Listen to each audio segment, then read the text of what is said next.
คลิปนี้ผมจะมาแจกแจงรายละเอียดทุนประกัน 15 ล้านบาทของคุณแม่เลี้ยงเดี่ยวในคลิปก่อนหน้านี้นะครับ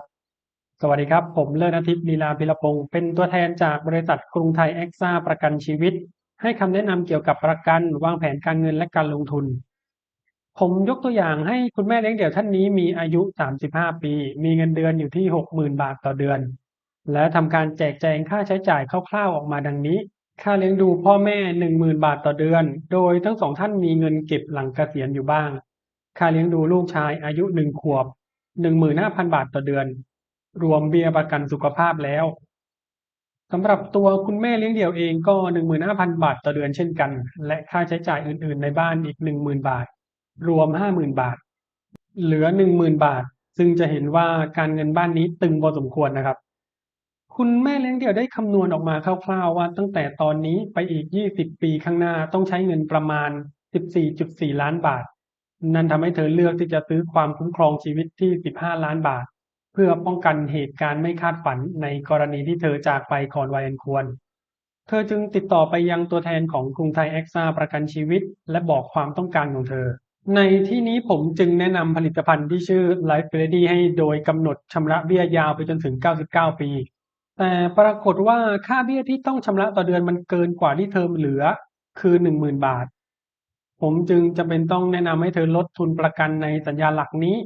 ลงเหลือ 7 ล้านบาท และไปเพิ่มในสัญญาเพิ่มเติม PLS 5 อีก 8 ล้านบาทแทน เพื่อให้พอดีกับ 10,000 บาทที่เธอเหลือ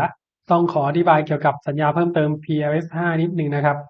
PLS 5 เป็นประกันชีวิตแบบชั่วระยะเวลา ซึ่งให้ความคุ้มครองสูงมากๆ แต่ไม่มีมูลค่าเวรคืน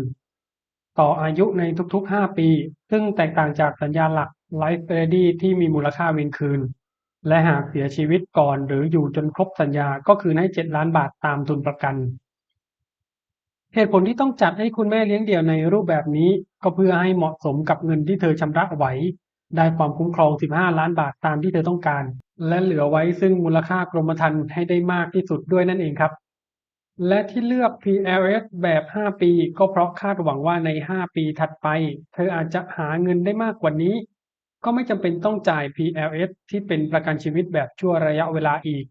แต่เอาไปเติมในสัญญาหลัก Life Ready ที่มีมูลค่าเวรคืนแทน เล่ามาจนถึงตรงนี้ ใครมีอะไรจะสอบถามเพิ่มเติมก็สามารถแอดไลน์ OA ตาม QR Code ที่ผมขึ้นไว้ให้ได้เลยนะครับ ปรึกษาฟรีไม่มีค่าใช้จ่าย และถ้าท่านเข้าใจรูปแบบการทำงานของประกันชีวิต ท่านจะไม่กลัวเวลาต้องพูดคุยกับตัวแทนประกัน ผมเลิศอาทิตย์ลีลาภิรพงศ์เป็นตัวแทนจากบริษัทกรุงไทยแอ็กซ่าประกันชีวิต ให้คำแนะนำเกี่ยวกับประกันวางแผนการเงินและการลงทุน ขอบคุณครับ